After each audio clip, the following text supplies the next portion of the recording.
فَلْيَعْبُدُوا رَبَّ هَذَا الْبَيْتِ، تو ان کو چاہیے کہ اس گھر کی رب کی عبادت کریں۔ پھر 4 آیت اسی کے کنٹینیوشن میں کہتی ہے کہ وہ جس نے کھلایا بھوک میں اور امن دیا خوف میں۔ If we look at the آیت 2 جہاں کیروان کا ذکر ہے،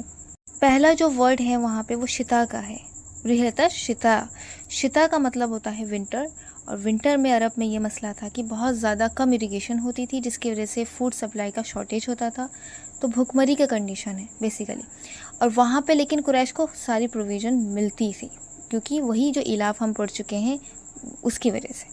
اس کے بعد جو مینشن ہے وہ ہے صیف وچ مینس سمر، اور سمر میں یہ کنڈیشن ہوتا تھا کہ بہت گرمی، اور بہت گرمی میں اریگیشن بھی اچھی ہوتی تھی، وہاں پہ ٹریڈنگ بہت زیادہ ہوتا تھا، باہر سے انٹرنیشنل ٹریڈنگ ہوتی تھی، اور وہاں پہ خوف کا منظر ہوتا تھا بیکاز لوٹ مار بہت ہوتا تھا۔ لیکن قریش کے ساتھ یہ نہیں ہوتا تھا، وہ لوگ امن میں رہتے تھے، وہی جو الاف کا کنڈیشن ہے۔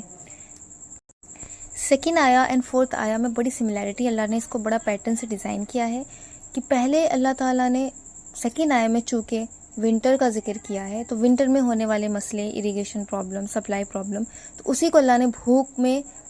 کھانا کا ذکر کیا ہے، اور اسی کے ساتھ ساتھ 2 آیت میں لاسٹ میں گرمی کا ذکر ہے، اور گرمی میں مسئلہ کیا ہے، تھریٹ کا کنڈیشن ہے، تو اس لیے اللہ تعالیٰ نے یہاں پہ خوف کا اور خوف میں امن کا ذکر کیا ہے۔ اسی سے ہماری یہ صورت کمپلیٹ ہوتی ہے۔